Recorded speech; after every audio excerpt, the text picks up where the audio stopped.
Mesdames, Messieurs, merci de votre présence à ce nouveau conseil municipal. Je laisse d'abord la parole à Aude de Lavergne. Merci beaucoup. Je me permets de prendre la parole ce soir devant vous tous de façon un peu officielle. À 13 h aujourd'hui, Éric Ciotti a fait une annonce de rassemblement du parti Les Républicains vers le Rassemblement national. Je faisais partie du mouvement Les Républicains. À 13h32, j'ai démissionné, donc je voulais que vous le sachiez, car je ne tolère pas, j'ai toujours détesté les extrêmes quels qu'ils soient. Me rapprocher du Rassemblement national ne correspond pas à mes valeurs, donc je voulais vous dire que j'avais démissionné des Républicains. Pour autant, je reste à droite, avec les valeurs de droite qui m'animent, et je n'ai pas l'intention d'en changer. C'est tout.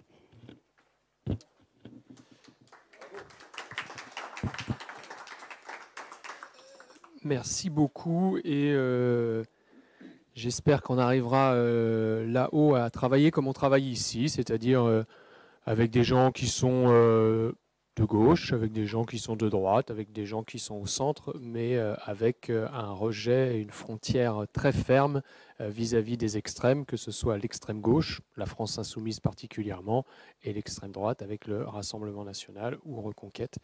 Ça fait partie des barrières que je ne souhaite pas voir dans cette équipe. Donc cette clarification était importante et elle consolide la façon dont on travaille ensemble à partir du moment où un projet est clair et où on s'écoute et où on dialogue et où on accepte parfois de ne pas avoir la majorité, même quand on est maire, et ben on arrive à faire avancer une ville, une commune et j'en suis sûr un pays. Ceci étant dit, nous allons revenir à notre vie locale, malgré ce contexte national perturbé, parce que la vie ne s'arrête pas et la commune doit continuer d'avancer. Alors, j'ai 3 pouvoirs. Lucie qui donne pouvoir à Jérémy, Vincent qui donne pouvoir à Daniel et Cathy qui donne pouvoir à Christelle. Secrétaire de séance, Sonia, très bien. Je vous propose l'approbation du procès verbal de la séance du conseil municipal du 14 mai. Y a-t-il des questions, des remarques? Je mets aux voix. Qui vote contre? Qui s'abstient?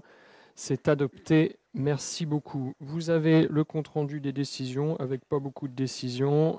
Il y a un peu d'élagage et un sujet important puisqu'on avance bien sur la piste cyclable rue de Rennes, boulevard de la Liberté. Donc c'est le contrat de maîtrise d'œuvre et la rémunération finale. Y a-t-il des questions par rapport à ça?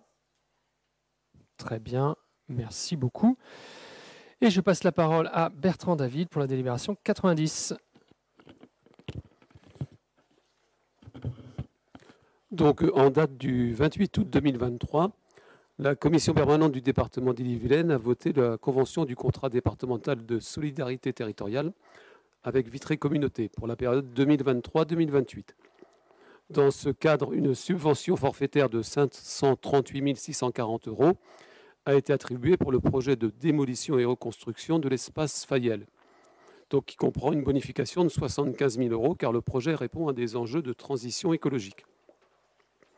Et donc, conformément au règlement des contrats départementaux, quand la subvention allouée est supérieure à 500 000 €, on a une convention donc, qui est relative à la participation financière du département d'Ille-et-Vilaine qui est nécessaire. Et donc, la délibération vous propose de préciser les conditions et modalités de participation financière, à savoir notamment l'échéancier de versement, soit 5 versements échelonnés entre 2025 et 2027. Et donc, on vous demande d'approuver la convention relative à la participation financière du département d'Ille-et-Vilaine à la démolition et reconstruction de l'espace Fayel dans le cadre du contrat départemental de solidarité territoriale 2023-2028 qui est joint en annexe. Et d'autoriser, monsieur le maire, à signer les documents relatifs à ce dossier.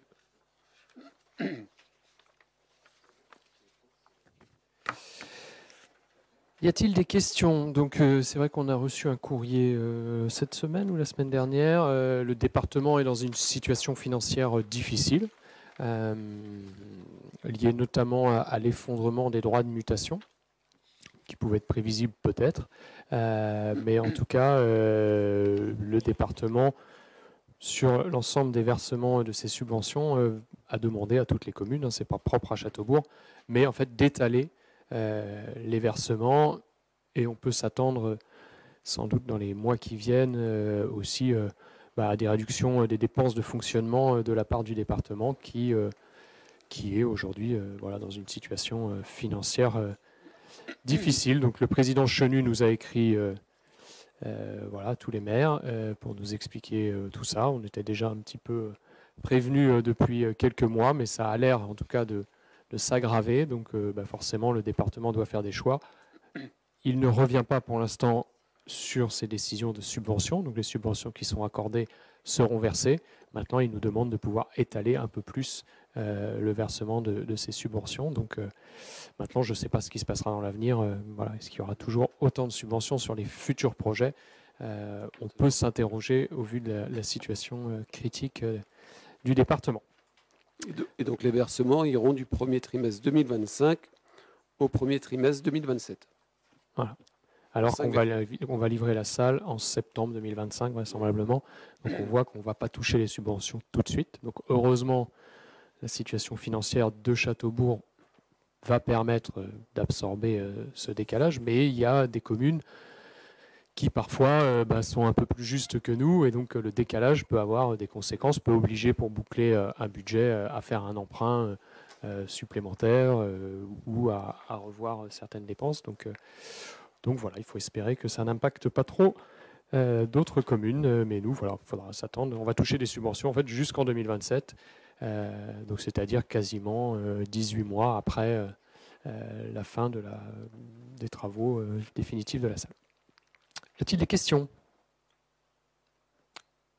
Je mets aux voix. On peut quand même remercier le département de nous avoir fait une subvention de 538 000 euros, de maintenir cette subvention. Qui est contre?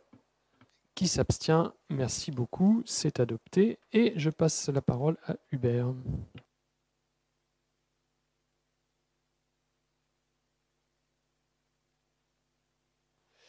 Oui, pour une petite série, en tous les cas. Avec tout d'abord la première délibération qui concerne, et on a une définition qui nous est proposée là sur l'écran. Un petit rappel rapide, en tous les cas, sur ce droit de préemption urbain qui va concerner les opérations ZAC multisites, les coteaux de la Grenouillère, le lotissement Canopé, le Clos de la Jaunet, l'avenue des Platanes, les Petites Bonnes Maisons et Bellevue. Alors rapidement en tous les cas, mais pour rappel effectivement que le conseil municipal a institué un droit de préemption urbain sur la totalité des zones urbaines, à savoir les zones U et les zones A urbanisées, donc les zones AU, définies au PLU. Dans ces secteurs, donc certaines aliénations peuvent toutefois être exclues temporairement du champ d'application de ce droit, conformément à l'article 211-1 du Code de l'urbanisme. Juste un petit rappel quand même concernant cet article. Lorsqu'un lotissement a été autorisé ou une zone d'aménagement concerté créée, la commune peut exclure du champ d'application du droit de préemption urbain la vente des lots issus du dit lotissement ou les cessions de terrain par la personne chargée de l'aménagement de la zone d'aménagement concerté, la ZAC.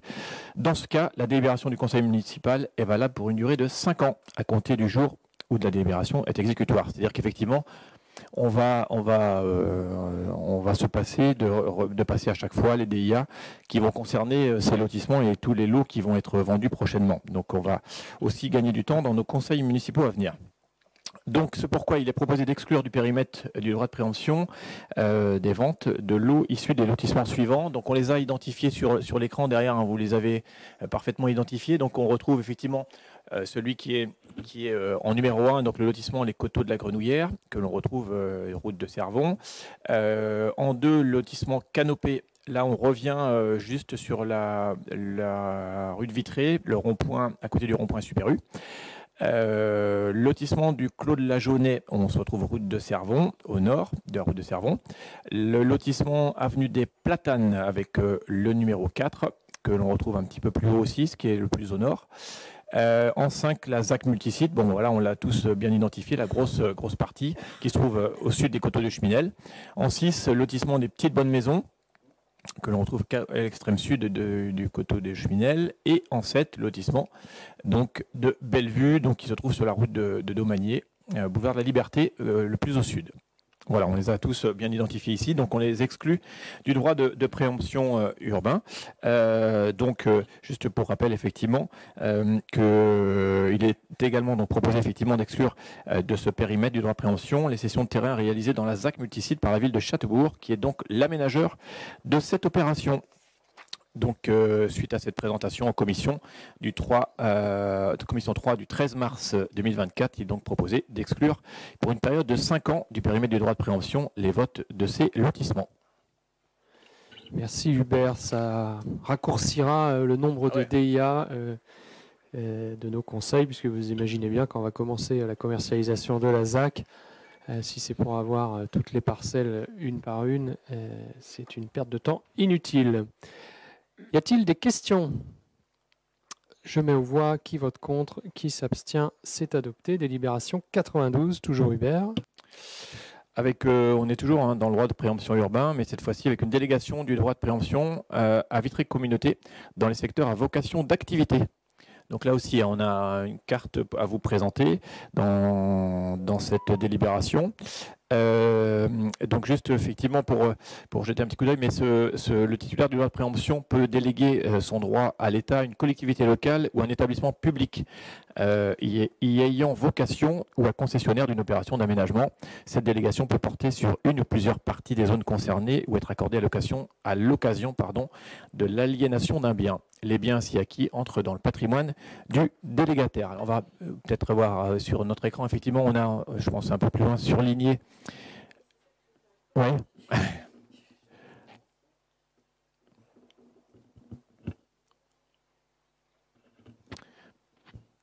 Voilà, on va la retrouver en tous les cas. En tous les cas, il apparaît opportun effectivement de déléguer le droit de préemption à l'EPCI sur l'ensemble des zones urbaines et urbanisées à vocation d'activité, donc celles qui sont identifiées UA et 1AUA définies au PLU. Voilà, on les retrouve effectivement, donc on retrouve toute cette zone voilà, en rose clair, donc DPU délégué en 2020 à Vitreco.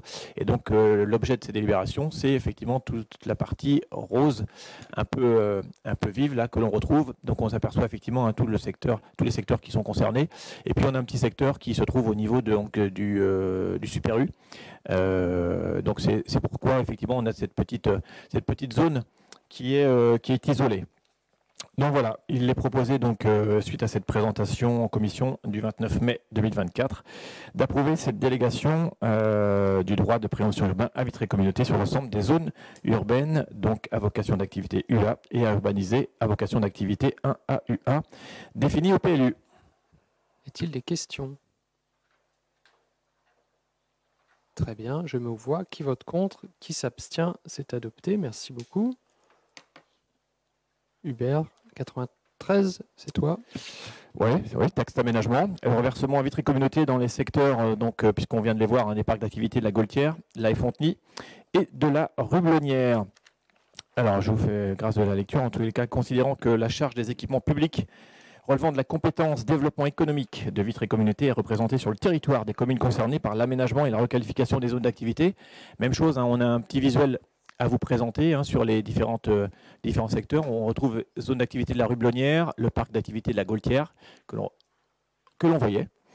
Et donc, considérant l'orientation numéro 2 du dit pacte financier visant à consolider la fiscalité des entreprises vers Vitré Communauté, statutairement compétente en matière de développement économique, notamment en établissant une nouvelle répartition de la taxe d'aménagement entre Vitré Communauté et ses communes membres sur les zones d'activité communautaire et municipale. Voilà, on retrouve cette zone, effectivement, le secteur pour lequel effectivement on fait cette préemption. Pour rappel, effectivement, également, vu la délibération du Conseil municipal du 6 juin 2023, fixant la taxe d'aménagement au taux de 5% sur l'ensemble du territoire communal, considérant que certaines zones d'activité communale sont en cours de transfert à Vitré Communauté, qu'il convient de prévoir le reversement de la taxe d'aménagement de ces secteurs, donc de la Fontenay et de la Rublonnière, tout en rappelant que le parc d'activité de la Gaultière est déjà une zone communautaire. Il est également, il faut prévoir le reversement de cette taxe d'aménagement du secteur de la Gaultière. Voilà, donc suite à la présentation de cette commission, il est vous proposé d'autoriser monsieur le maire ou son représentant à signer une convention à intervenir définissant les modalités pratiques de ce reversement et toutes les pièces nécessaires à ce dossier. Concrètement, ça veut dire que si demain il y a une extension ou un nouveau bâtiment qui est construit sur la zone qu'on vous a décrite, la taxe d'aménagement qui est perçue une seule fois, hein, pour ceux qui ont déjà fait une extension de maison ou construit une maison, on paye aussi une taxe d'aménagement sur la maison. Elle sera non pas versée à Châteaubourg, mais elle sera versée désormais à Vitré Communauté sur ces zones d'activité. Ça a fait débat au sein de Vitré Communauté, ça fait toujours un peu débat d'ailleurs dans certaines communes. Il est important de rappeler que c'est Vitré Communauté qui porte les travaux qui sont réalisés dans cette zone d'activité. Et on sait, nous par exemple, dans cette zone d'activité, que Vitré Communauté va réaliser un ensemble de pistes cyclables assez importantes pour permettre de desservir toutes les entreprises. Donc on ne peut pas à la fois demander d'un côté à Vitré Communauté de payer les aménagements de pistes cyclables et de l'autre côté de ne pas accepter de verser la taxe d'aménagement, puisque cette taxe d'aménagement, elle a vocation justement à financer des aménagements. Donc on ne peut pas avoir le beurre et l'argent du beurre, et encore moins la crémière. Donc l'objectif, c'est quand même d'être cohérent et de se dire que les taxes d'aménagement qui sont perçues sur les zones d'activité communautaire, où Vitré Communauté porte les travaux, doivent être versés à l'agglo. C'est le sens de cette délibération et j'espère que ce sera fait dans toutes les communes et porté par toutes les communes parce que c'est un intérêt communautaire et que c'est pas nous qui payons les travaux sur ces zones communautaires. Y a-t-il des questions? Je mets aux voix. Qui s'abstient? Qui vote contre? Merci beaucoup, c'est adopté. Nous continuons et nous revenons vers la ZAC multisite. Oui, on revient sur le secteur des petites bonnes maisons, avec notamment dans le cadre des acquisitions. Voilà, on a aussi un visuel à vous présenter, donc on le retrouve, puisque dans le cadre de ces projets d'aménagement, la commune souhaite faire l'acquisition d'une partie de la parcelle cadastrée, section AB 179. Bon, là on l'a pas sur l'écran, mais en tous les cas, c'est celle en jaune, donc d'une contenance de 10 854 m², de la AB 88 de 6 360 m², donc ce qui nous fait un total de 17 214 m². Ces parcelles permettront notamment donc la création d'une liaison piétonne en bord de Vilaine, qui permettra donc une liaison entre le secteur des petites bonnes maisons et le centre-ville. Voilà, effectivement. Et plus tard, peut-être aller encore beaucoup plus loin, effectivement, comme l'indique Monsieur le maire.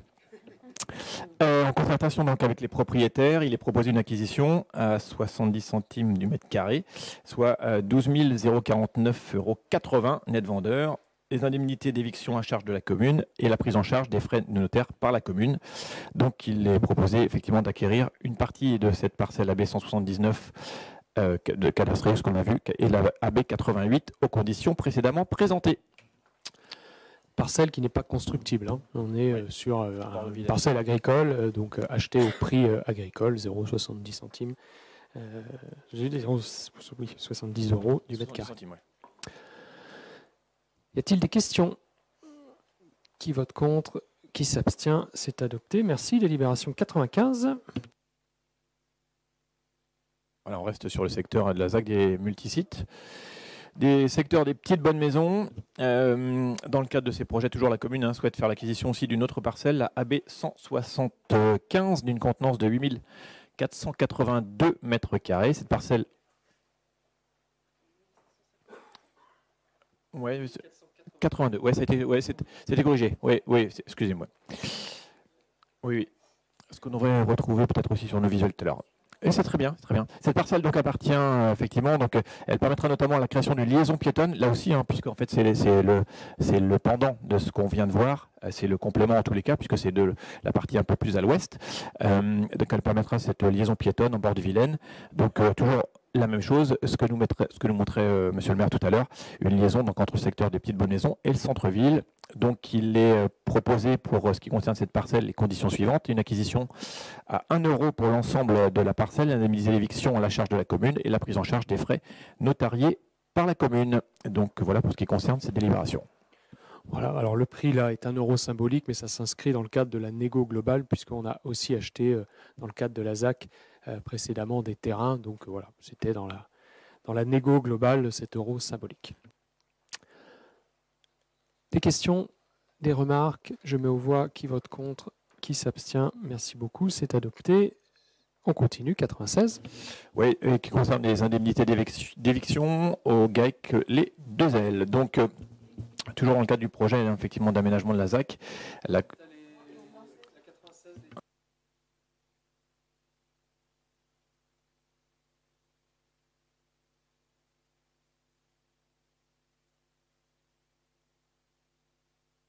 Ouais, ok. Cession des deux parcelles.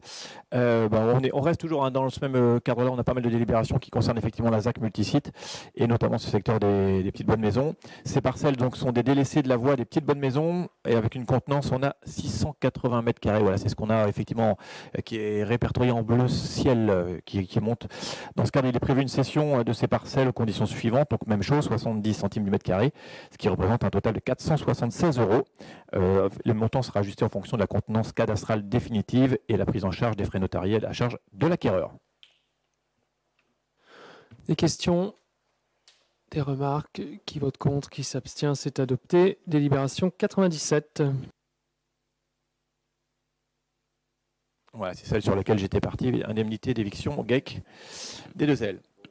Donc toujours dans le cadre de ce projet, compte tenu du projet d'acquisition par la ville, les parcelles doivent être libérées définitivement par le locataire. Il convient donc d'accorder une indemnité d'éviction à l'agriculteur, exploitant et locataire de la parcelle et des parcelles suivantes. Alors, ouais, c'est ça. C'est les parcelles en jaune. Je vous fais grâce effectivement des références.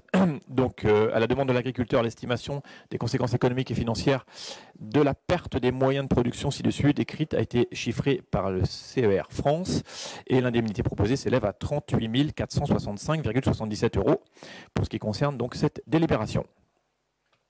Est-il des questions? Des remarques? Je me vois. Qui vote contre? Qui s'abstient? C'est adopté. Merci beaucoup. 98. On reste toujours dans le même secteur, mais au vu de ce qui va se passer. Merci Cathy. De ce qui va se passer juste après, en tous les cas, lorsqu'effectivement les travaux vont débuter. Et c'est notamment un avenant au marché de travaux, un avenant numéro 1 pour deux lots, pour les lots numéro 3 et numéro 4. Le lot numéro 3 qui concerne les réseaux souples, dont le titulaire est Sorelum, puisqu'on va changer l'habillage des coffrets.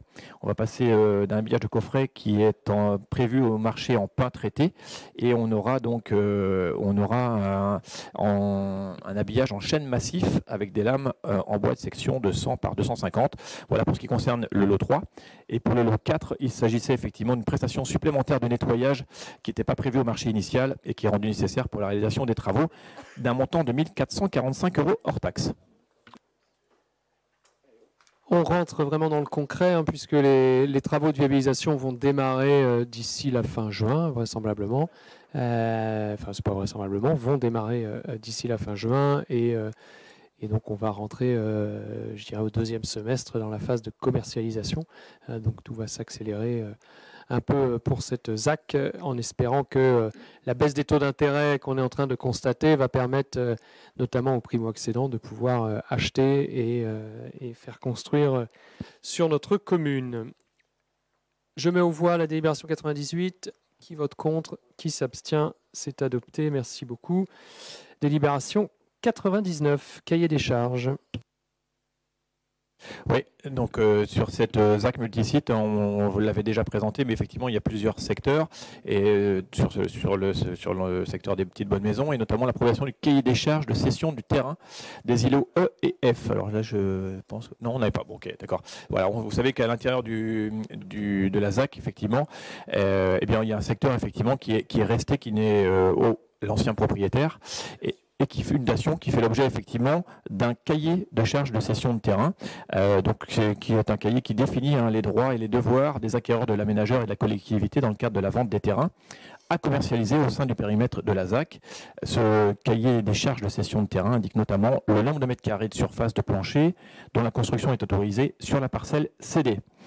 Alors, considérant que ce cahier des charges est accompagné d'une annexe qui s'appelle le cahier des prescriptions architecturales et urbaines, le CPAUE, et environnementales, qui précise les règles particulières à la construction et à l'aménagement des parcelles privées et fixe les prescriptions techniques, urbanistiques et architecturales imposées pour la durée de la réalisation de la zone. Donc on voit que c'est quelque chose d'assez complexe, mais en fait qui doit rentrer dans le cadre effectivement de ce que sera à la fois le PLU, mais le règlement aussi du lotissement. Donc considérant que ces deux documents CCTT et le CPAUPE seront annexés à chaque acte de vente, les règles et prescriptions qu'ils fixent s'imposeront ainsi à l'ensemble des acquéreurs, constructeurs et opérateurs au sein de la ZAC. Donc, suite à la présentation du sujet en commission 3 du 29 mai 2024, il est donc proposé au Conseil municipal d'approuver à la fois le cahier des charges de cession de terrain, le CCT, des îlots E et F, ainsi que l'annexe, c'est-à-dire le cahier des prescriptions architecturales, urbaines, paysagères et environnementales. Merci beaucoup. Est-il des questions? Des remarques? Je mets aux voix. Qui vote contre? Qui s'abstient? C'est adopté. Délibération 100. Servitude Enedis, on est dans le centre de Châteaubourg, ruelle de la Suaudière. Voilà, on va le voir, hein, c'est juste en face de la gare. Boulevard de la Liberté. On a donc une petite, voilà, on retrouve effectivement cette impasse. Hein, on voit le stationnement, le parking sud, gare. Donc dans le cadre de l'amélioration du raccordement électrique, Enedis prévoit la réalisation de travaux ruelle de la Suaudière. Il s'agit de la pose en souterrain de 2 câbles électriques basse tension, ruelle de la Suaudière, en traversée du boulevard de la Liberté. À cet effet, Enedis sollicite la commune afin de signer une convention de servitude pour ces 2 câbles électriques. L'ensemble des frais inhérents à la servitude seront à la charge d'Enedis. Est-il des questions? C'est en vue du projet photovoltaïque. Ah oui, d'accord, c'est pour connecter les... Ok. Très bien, c'est pour les ombrières. C'est pour permettre le raccordement des ombrières photovoltaïques du parking Sud-Gare. Très bien. Qui vote contre? Qui s'abstient? C'est adopté. Nous passons au DIA. Ah, le meilleur moment des conseils municipaux. Voilà, je vais vous faire languir. Et c'est des curieux. Allez, la première. Non. Allez, la 2024, numéro 22, une habitation qui se trouve au 17 rue Copernic.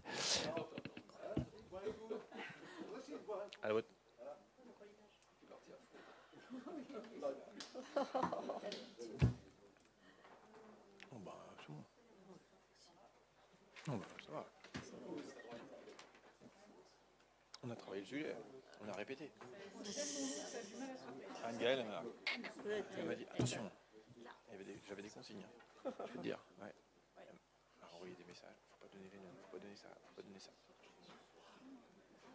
Oui, attention, allez, c'est parti.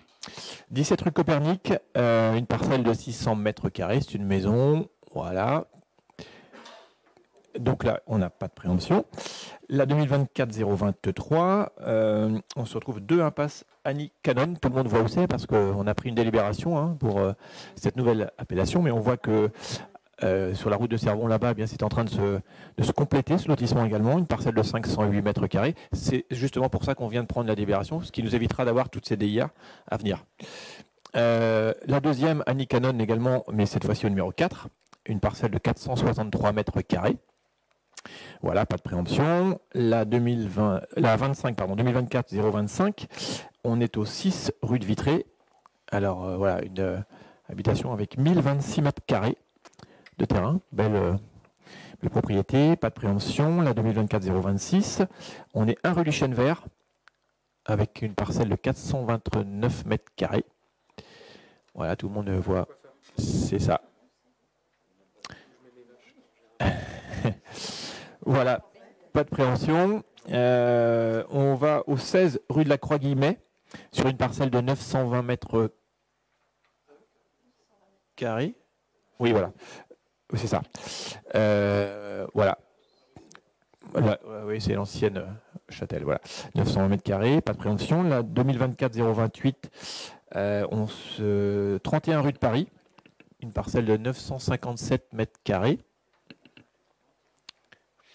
Voilà, donc on se retrouve effectivement là où se trouvent les îlots, les commerces Diard et autres au rez-de-chaussée. Donc pas de préemption. La 2024-029, une habitation au 7 rue de Galilée, une parcelle de 708 mètres carrés. Voilà, pas de préemption sur celle-ci. 2024-030. Un terrain bâti, 6 rue Sophie Germain, une parcelle de 405 mètres carrés. Voilà, donc pas de préemption sur cette DIA. La 031, là également, donc on se retrouve 11 allées du Zéphyr, une belle parcelle de 1116 mètres carrés. Voilà, une très belle rue, effectivement, qui se trouve à l'ouest de la ville. 2024, la 032, une habitation au 7 rue du Plessis-Saint-Melaine, une parcelle de 745 mètres carrés, pas de préemption. La 2024-033, une habitation également au 4 square Sainte-Anne, je buguais, 934 mètres carrés, donc voilà, c'est un lot dans ce bâtiment-là. Oui, absolument, donc pas de préemption. La 2024-034, une habitation au 25 rue des Manoirs, sur une parcelle de 819 mètres carrés. Voilà, on en a à chaque fois. Hein, c'est en train de terminer effectivement la vente de tous ces logements. Et puis on a donc la dernière qui se trouve 4 impasses de la Métairie, sur une parcelle de 222 mètres carrés. C'est une habitation. Et là également, pas de préemption. Et c'était la dernière. Ah bon. Ah oui, pardon. La 37.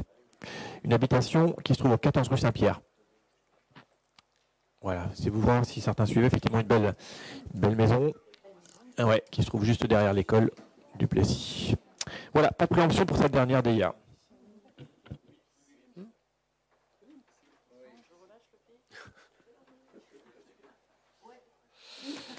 Merci Hubert. Nous passons à la délibération 102 et Dany m'a autorisé à porter cette délibération parce qu'elle me tient à cœur depuis le temps qu'on en parle. Il s'agit de la Maison du Guet, la fameuse Maison du Guet.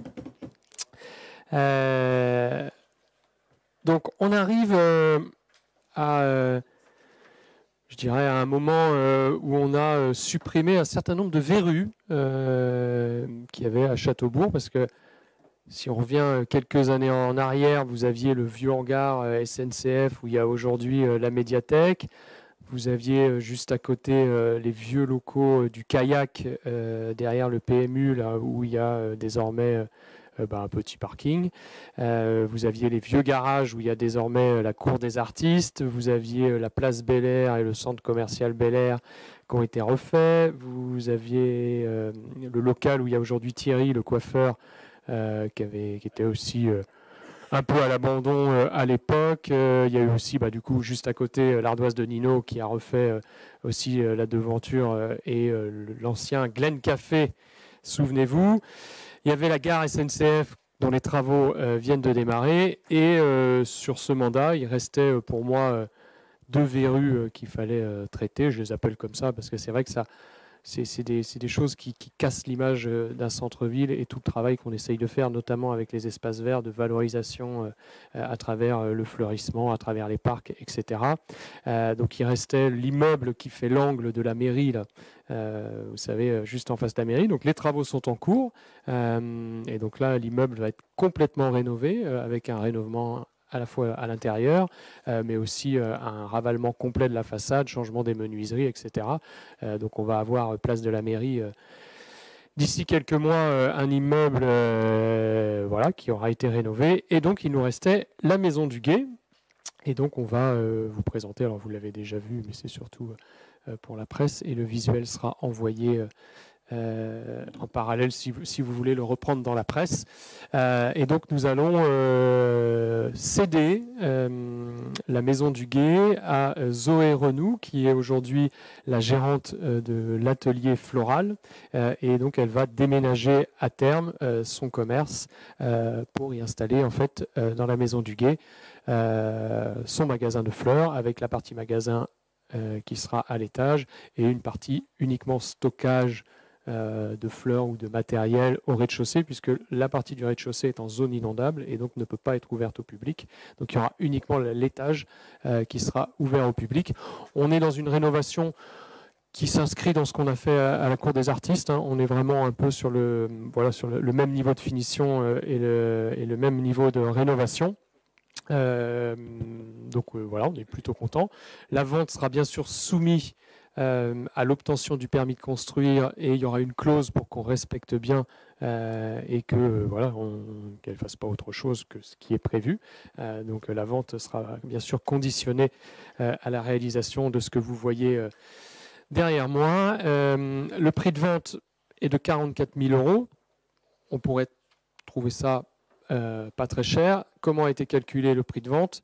Eh ben, en fait, le prix de vente, il est calculé en fonction du coût des travaux, c'est-à-dire qu'on a fait la somme du coût des travaux. On a calculé un prix du mètre carré aujourd'hui d'un commerce neuf, comme on a pu faire au centre commercial Bel Air, par exemple, à Châteaubourg. Et donc, vous déduisez du prix de vente le coût des travaux et ça donne la somme de 44 000 € net vendeur. Voilà, l'idée, c'est qu'elle est un prix de surface du mètre carré qui soit équivalent à quelque chose si elle avait fait, si elle avait acheté Cour des Artistes ou si elle avait acheté son local où elle est actuellement. Voilà comment le prix de vente a été calculé. Il y a beaucoup de travaux. Hein, il y a quasiment tout à désosser à l'intérieur. Il y a la passerelle à faire et c'est quelque chose qui est soumis aux contraintes des bâtiments de France. Donc, qui dit contraintes des bâtiments de France, vous imaginez bien qu'il y a forcément un petit surcoût de rénovation. Donc tout ça, ça a été chiffré. Ce sera soumis bien sûr à l'avis définitif du service instructeur et des bâtiments de France. Et donc une fois qu'on aura passé toutes ces étapes, eh ben, les travaux pourront démarrer. Et on aura supprimé une bonne dizaine de verrues dans le centre-ville de Châteaubourg, dans l'hypercentre. Donc ça va, j'espère, redonner cette belle image qu'on aime à notre ville. Y a-t-il des questions ? Jean-Paul, depuis le temps que tu attendais, que tu me parlais de la Maison du Guet. Micro, Jean-Paul. Micro, s'il te plaît.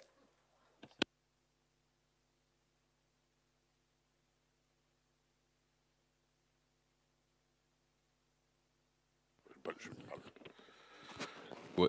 1, 2, 3. Quid de la petite maison ? La petite maison ne fait pas partie de la session. Et donc on aura tendance, on la renouvellera peut-être ultérieurement. Voilà, mais on va déjà attendre les travaux, en effet. Il y a le petit puits et le petit bâtiment en pierre, donc on verra une fois que ça se sera fait, si on donne ce qu'on en fait en fait. Ok, voilà. Merci. Y a-t-il d'autres questions ? Ça sert de stockage un peu pendant les travaux de la future crêperie. Voilà. Mais on verra ce qu'on y fait. C'est pas très grand, mais y a-t-il d'autres questions ? Si, voilà, avant. Mais là, ça a changé. Donc, pour l'instant, c'est du stockage temporaire de travaux. Oui, mais bon, je sais pas. On verra. Je mets au voix. Qui vote contre ? Qui s'abstient ? C'est adopté. Merci beaucoup. Et je passe la parole à Éric Perchet. Merci. Donc là, il s'agit de la constitution d'un groupement de commandes entre le CCAS et la mairie de Châteaubourg pour 3 marchés publics. Un concerne la fourniture administrative des fournitures scolaires, matériel pédagogique et jeux éducatifs. L'autre, c'est fourniture d'équipements et de protection individuelle et des vêtements de travail. Et le dernier, c'est les services de vérification périodique et réglementaire et des interventions ponctuelles sur les équipements, ainsi que des installations et bâtiments de la ville et du CCAS.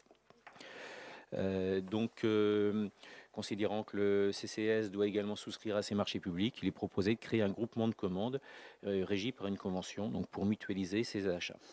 Il en découle une convention et la ville de Châteaubourg sera coordonnatrice de marché et donc en charge de mener à bien toutes les procédures de passation et d'exécution des marchés publics au nom du CCAS. La convention précisera également les obligations des parties ainsi que les modalités financières relatives au marché. Des questions ? Je mets aux voix. Qui vote contre ? Qui s'abstient ? C'est adopté. Merci beaucoup. Délibération 104.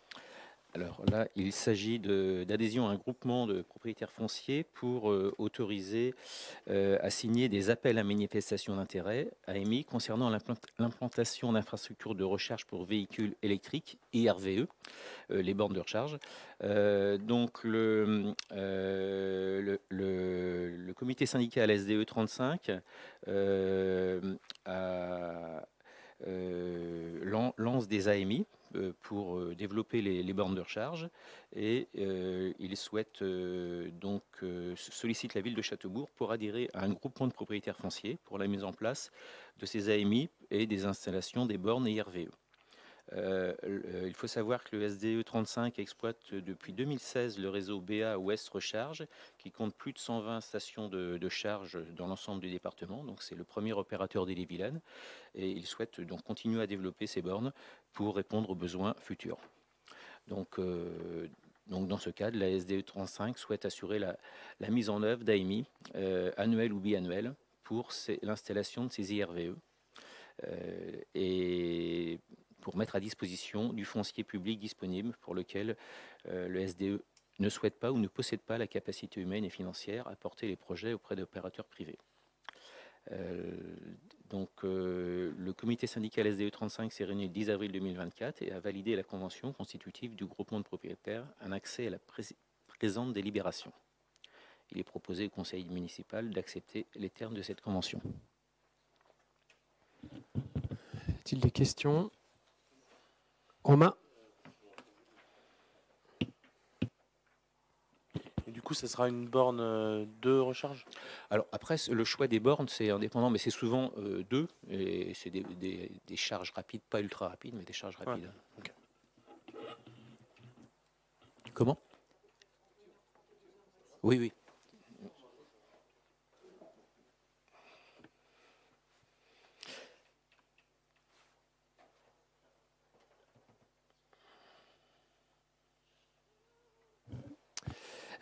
D'autres questions? Délibération.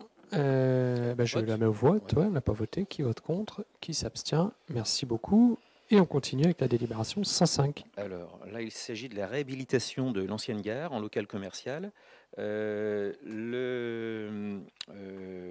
conseil municipal du 26 mars 2024 a attribué des lots pour un montant de 254 740,80 euros. Un lot, le lot numéro 3, était infructueux. Il s'agit du lot de couverture. Et après l'analyse des offres, il est proposé de retenir l'entreprise Tourneux pour les travaux de couverture pour un montant de 46 186,60 euros, soit 55 423,92 TTC. Le montant total du marché de la réhabilitation de la gare s'élève ainsi à 300 927,40 euros. Il est proposé de retenir donc l'entreprise Tourneux pour assurer les travaux.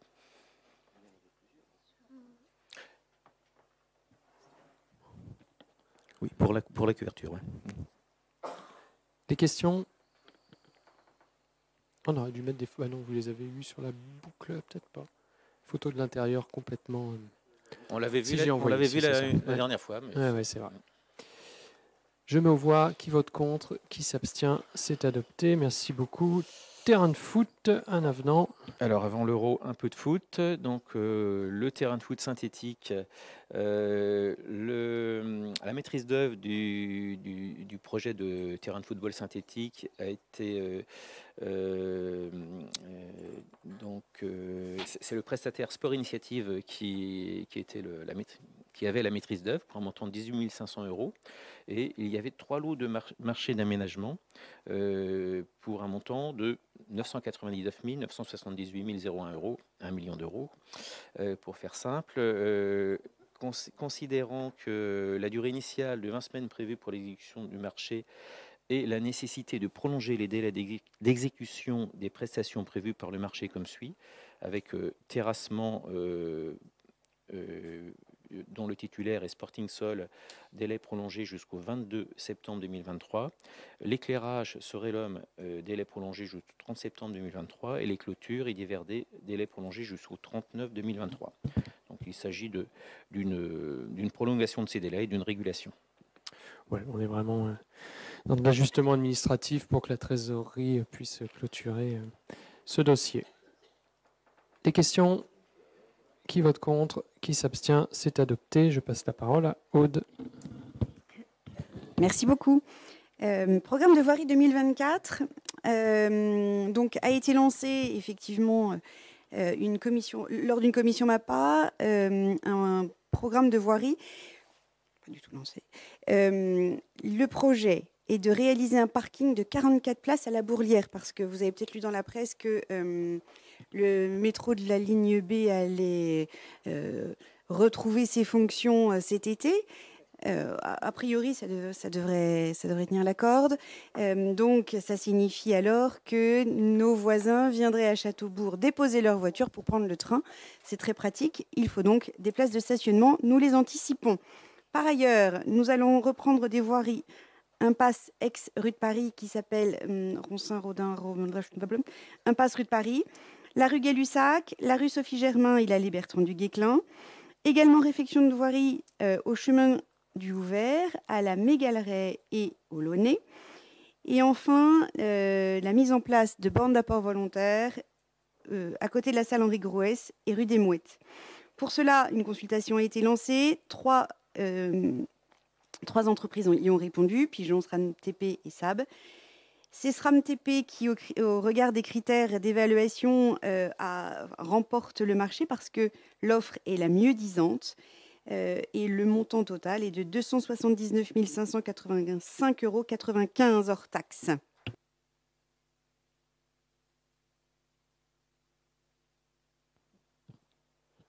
a-t-il des questions? Oui. Oui. Oui, alors aujourd'hui, il y a une espèce de délaissé.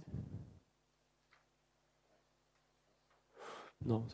Est-ce que ça pourrait être mis en investissement? Oui, c'est vrai. Ça pourrait peut-être être passé en investissement. C'est une très bonne remarque. On peut considérer que c'est une création. Il faut voir. Ça se regarde en effet. Est-ce qu'on considère que c'est une réflexion? C'est une bonne remarque. On peut peut-être récupérer le FCTVA en le sortant du fonctionnement et en passant ça en investissement. Ouais.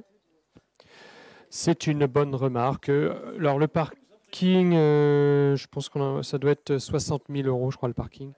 Donc ça permet de récupérer peut-être 16%, 16,4%. On va regarder où ça a été fléché. Ah si, je crois qu'on le met en investissement parce qu'on a demandé aussi du fonds de concours de Vitré Communauté. Ouais, on va vérifier. On va vérifier, mais si ce n'est pas le cas, c'est une très bonne remarque. Et j'ajouterais, au-delà du métro, c'est qu'à partir de septembre 2024, on va avoir plus d'arrêts de train. Qu'il y aura 7 trains en plus, 7 arrêts de train en plus, et qu'on sait que dans les années qui viennent, on va monter en puissance normalement pour aller à terme vers ce qu'on appelle un RER, donc d'avoir globalement toutes les heures, au moins toutes les heures, une connexion avec la ville de Rennes. Donc c'est vrai qu'on a un gros sujet qui s'appelle le stationnement, puisque le parking, l'extension qu'on a faite il n'y a pas si longtemps que ça. Alors là, en effet, depuis la fermeture de la ligne B du métro, est un peu moins rempli. Mais quand la ligne B du métro fonctionnait, il arrivait souvent qu'il restait une dizaine de places seulement. Donc là, on va prolonger un petit peu en créant juste à côté 44 places. Mais il faudra, dès le début du prochain mandat, je pense, se projeter sans doute sur la création d'un parking aérien, enfin en tout cas de faire un étage ou deux sur le côté sud-gare, puisque côté centre-ville, on est très contraint à la fois par la topo, par la proximité du centre-ville et par les bâtiments de France, alors que côté sud-gare, on n'a pas le périmètre des bâtiments de France, et puis on a une topographie, on a un parking qui est à plat, et on a un parking qui est encaissé, donc ça permettrait de faire des accès aux étages qui semblent comme ça. Il faut faire bien sûr toute une étude, mais assez facile. Donc aux élus qui nous succéderont, ce sera sans doute un des premiers dossiers sur lequel il faudra travailler, faire l'étude. Et qui dit stationnement uniquement au sud de la gare, se pose la question de l'accès routier à ce parking-gare. Et on remet un contournement, voilà. Ça pose forcément une question de cet accès, puisque notre capacité de stationnement, si on veut le doubler ou le tripler, ne peut se faire aujourd'hui qu'au sud de la gare. Et donc, quid d'accéder via l'entonnoir que vous connaissez, qui est le seul pont au-dessus de la voie SNCF. Bon, voilà, ça fait partie, moi en tout cas, des choses que j'ai relevées lors des auditions que j'ai eues la semaine dernière avec le CEREMA, le bureau d'études mandaté par le département. Ça fait vraiment partie aujourd'hui des réflexions qu'on doit avoir si on veut développer le train demain à Châteaubourg. Sinon, on aura cadencement de bus également. Donc ça, c'est ce qui est prévu demain en montée en puissance avec notamment la zone, les entreprises. Donc l'idée, en effet, c'est qu'on ait un cadencement qui permette aux salariés qui travaillent à Châteaubourg de pouvoir rejoindre avec Vitobus leurs entreprises. Mais voilà, on voit bien que le PEM, si on doit faire un PEM, un vrai pôle d'échange multimodal, il ne pourra se faire qu'au sud de la gare. Donc voilà, ça ouvre des réflexions, mais tant mieux, c'est une vraie chance pour Châteaubourg demain d'avoir ces connexions train plus métro. C'est clair que même pour nos étudiants, aujourd'hui vous avez beaucoup d'étudiants qui prennent leur voiture, puisque si vous avez cours que le matin et qu'il n'y a pas de train le midi à l'heure où vous sortez, vous dites je ne vais pas rester tout l'après-midi à Rennes alors que je n'ai pas cours et que je rentrerai bien. Donc souvent, on voit des étudiants qui prennent la voiture. Demain, si vous avez un train toutes les heures, il n'y a plus de raison de prendre la voiture. Vous montez dans le train, vous allez à vos cours et quand vous avez fini, vous prenez le train dans l'heure qui suit et vous rentrez. Donc c'est vrai que ça va changer.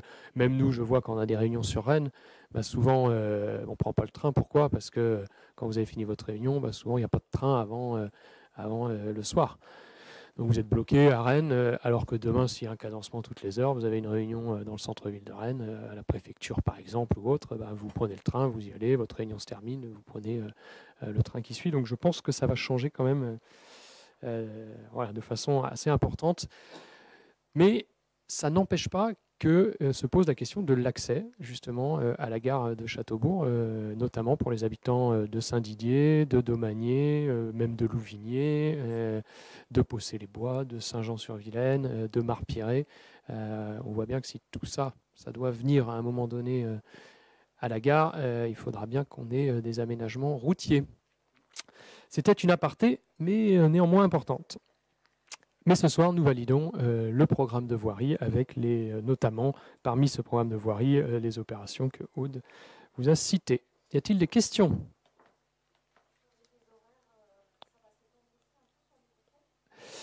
À terme, oui. Tout à fait. Là, on va être sur des horaires, déjà dès septembre, sur des horaires, il va sans doute y en avoir une au milieu de la journée, une le matin et une l'après-midi au milieu, et sans doute un peu plus le week-end aussi. Voilà. Non, tout à fait. C'est bon, je mets aux voix. Qui vote contre?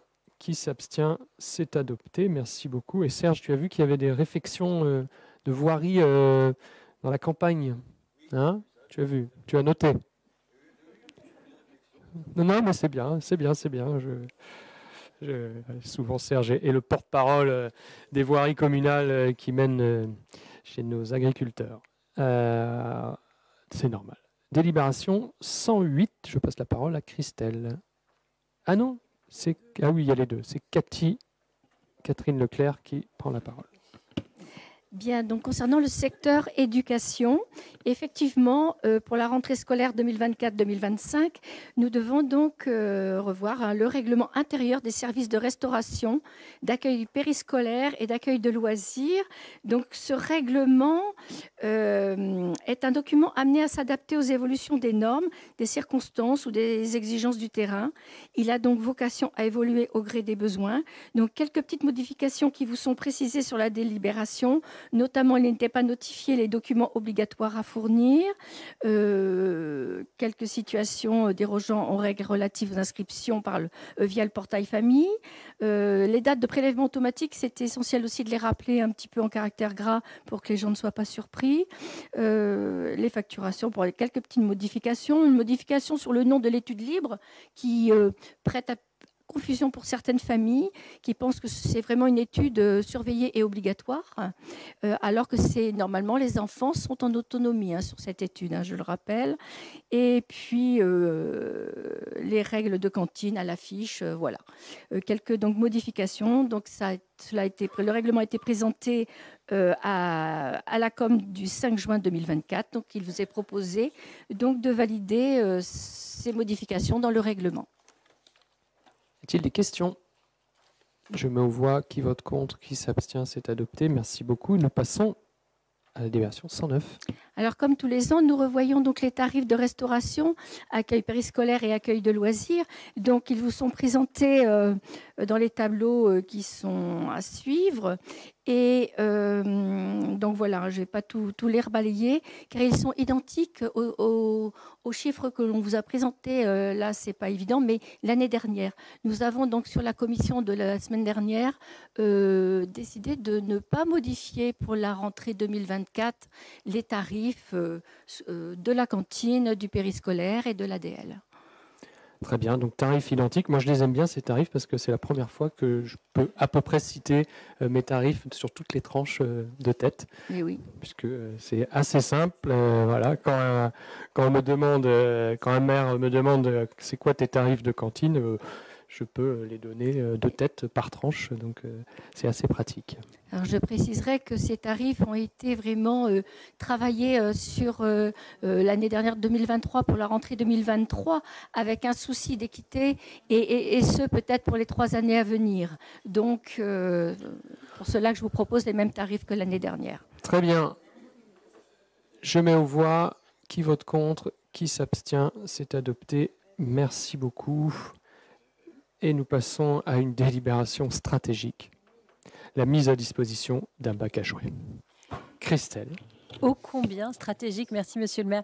Donc, à l'initiative de l'association L'Île au Petit Loup, une expérimentation de mise à disposition gratuite de jeux et jouets tels tracteurs, voitures, pelles, ballons, etc. pour les enfants de 0 à 6 ans qui va être mise en place au sein du parc Bel-Air. Action localisée près de l'aire de jeu du Château Fort. Afin de garantir le bon rangement des jouets et leur bon entretien, il est proposé que la ville se charge de mettre à disposition un bac à jouets qui sera fixé au sol par les services techniques. Dans le cadre de ce projet en partenariat, il est nécessaire de fixer les règles d'utilisation et d'entretien du dit bac par le biais d'une convention de mise à disposition jointe en annexe de la présente délibération. La convention prévoit notamment que le bac à jouets soit en libre service pour les assistantes maternelles et les parents. Une période de test sera menée jusqu'au 30 septembre 2024. Les modalités de vérification et de renouvellement des jouets et les responsabilités de l'association et de la ville. Donc, la présentation de ce sujet a eu lieu en commission 4 du 3 avril 2024 et il est proposé au conseil municipal d'approuver la convention de mise à disposition de ce matériel, de valider l'acquisition par la ville du bac à jouets et d'autoriser monsieur le maire ou son représentant à signer tout document relatif. Y a-t-il des questions? Aude. Merci beaucoup. A-t-il bien été précisé, s'il vous plaît, à l'association que dans cette période de test, le rangement des jouets était bien évidemment un sujet majeur et que nos services n'étaient pas, non pas habilités, c'est pas le bon terme, n'étaient pas chargés ni amenés à ranger les jouets qui arriveraient sous leur tondeuse. Alors, un soin particulier a été mis dans la convention à cadrer ce point-là, puisqu'on sait bien que le parc Bel-Air, c'est un endroit très utilisé où nos services œuvrent beaucoup et il n'est pas question de leur rajouter du travail, au contraire.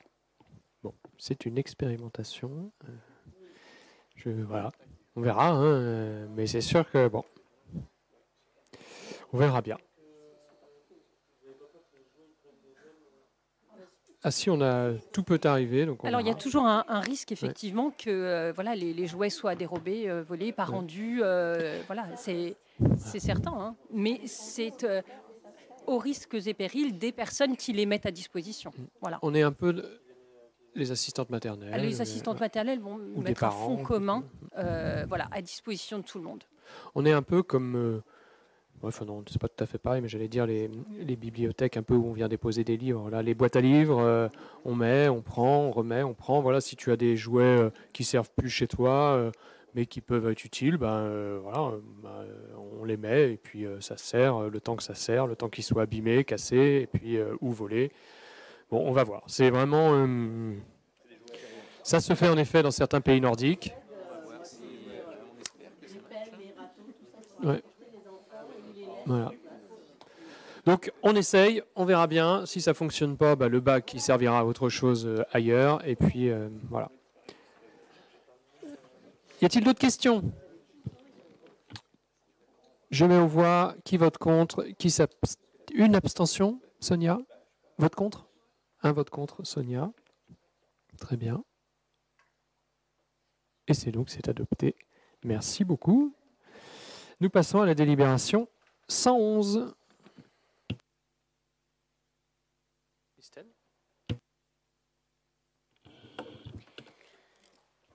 Donc, association Parents comme nous, depuis sa création en 2023, cette association développe des actions vers les familles de Châteaubourg et les communes environnantes en proposant des groupes de discussion et des activités qui permettent aux parents de souffler. Pour mener à bien ces actions, l'association sollicite régulièrement les locaux de la Maison de l'Enfance. Il convient donc de contractualiser les conditions de la mise à disposition des locaux entre cette association et la ville de Châteaubourg. Le projet de convention figure en annexe de la présente délibération. Peut-être qu'avec Aude, on va monter une association politique comme nous, donc qui permettra aux politiques de souffler et d'avoir des espaces de discussion. Très bien. Non, c'est une chouette. Et la relecture des pratiques, voilà. C'est toujours intéressant. Hein. Non, mais c'est une chouette association qui fait vivre la Maison de l'Enfance et puis qui permet à des parents de venir. Donc c'est plutôt chouette. Y a-t-il des questions? Qui vote contre? Qui s'abstient? C'est adopté. Merci beaucoup. Délibération 112. Oui, alors deux délibérations là à suivre concernant des versements de subventions exceptionnelles au titre du transport pour les écoles de Saint-Melaine, les écoles de Saint-Joseph. Alors concernant l'école de Saint-Melaine, nous ont demandé en avril dernier une subvention exceptionnelle pour un projet de balade nature et jeux éco-responsables. Donc une subvention exceptionnelle de 437 €. Qui a été présenté donc aux membres de la commission 4 la semaine dernière. Donc, au titre du transport, alors quand même, pour repréciser, parce que j'ai eu un petit peu de mal à comprendre ces demandes exceptionnelles des écoles privées, je tiens à repréciser ici qu'ils ont une somme allouée pour les transports concernant leur projet qui est liée comment ça s'appelle, le contrat d'association. L'école de Saint-Melaine reçoit en fonction de son nombre d'enfants une certaine somme au transport pour être équitable avec les autres écoles. Il leur reste donc une somme allouée pour des projets dits exceptionnels. C'est pourquoi on regarde toujours cette somme qui est allouée pour savoir si leur demande rentre dans la totalité. Voilà, c'est un petit peu alambiqué, on va dire. Mais bon, donc là, c'est examiné par la commission et la commission a donné donc un avis favorable. C'est la même. Tu fais les deux. Les deux. Hein, la 113, pour Saint-Joseph, donc c'est un projet de classe de découverte à Lens-le-Bourg. Donc là, c'est une demande de subvention pour le transport de 1 943,49 €. Donc ce qui complète leur projet sur les transports et boucle l'enveloppe qu'ils ont à disposition. Donc avis favorable de la commission également sur cette demande. Y a-t-il des questions sur ces délibérations 112 et 113? Je mets aux voix la 112, qui est contre, qui s'abstient. C'est adopté. Je mets aux voix la 113, qui est contre, qui s'abstient. C'est adopté. Merci beaucoup. Et nous passons à la dernière délibération, la 114. Donc, c'est pour le renouvellement. Donc, il s'agit du renouvellement de la convention pour le réseau Arléane. La convention prenait fin le 31 mars 2024. Et donc, on demande pour renouveler cette convention pour 5 ans. C'est une convention qui dure 5 ans.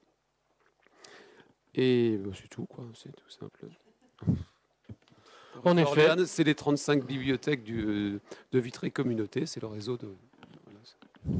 Et donc, on a cette convention permet d'avoir tout un règlement commun aux 35 bibliothèques et des règles de. Par exemple, là, c'est gratuit, les médiathèques sont gratuites. Par contre, si elles veulent faire payer les adhérents, ce sera 5 €. Voilà. Il y a plein de détails qui sont mis dans cette convention et elle vous a été fournie en même temps, en annexe. Très bien. Y a-t-il des questions? Qui vote contre? Qui s'abstient? Merci beaucoup, c'est adopté. On en a fini avec l'ensemble de ces délibérations. On va enchaîner là une période qui va être très chargée. Donc merci aux services qui étaient déjà bien occupés et qui se voient rajouter 2 week-ends d'élection. Donc pour rappel, ce week-end, c'est le fameux week-end festif avec fête de la musique des enfants le vendredi dans la journée, fête de la musique le soir jusqu'au petit matin, course de vélo Castelliminator le samedi soir. On enchaînera le week-end d'après, il y a le ciné plein air si je ne me trompe pas. On enchaînera avec les kermesses Saint-Joseph et puis les fêtes des écoles aussi là, qui vont arriver. Et au milieu de tout ça, on va tenir des bureaux de vote sur 2 week-ends et on finira par le bal des pompiers, rincé avec le feu d'artifice. Donc voilà, on est le 11 juin, on va dire que jusqu'au 13 juillet, ça va être non-stop, très chargé. Sachez expliquer aussi aux habitants qu'en effet, sur cette période, ça peut être parfois un peu plus difficile d'arracher quelques mauvaises herbes, de boucher le trou dans le temps et en heure. Enfin voilà, on a des services qui forcément là sont très très sollicités. Donc il faut savoir expliquer à nos habitants ce mois difficile, ce mois très chargé, que nos agents ils vont aussi partir en vacances en juillet-août derrière. Donc voilà, là c'est bon, ça complique un peu. Donc voilà, sachons être pédagogue, expliquer que voilà, il y a un contexte exceptionnel et il faut faire avec. Et qu'il a plu beaucoup et que dès qu'il y a un rayon de soleil, ça pousse et ça pousse. Voilà, tout à fait. Merci beaucoup à toutes et toutes.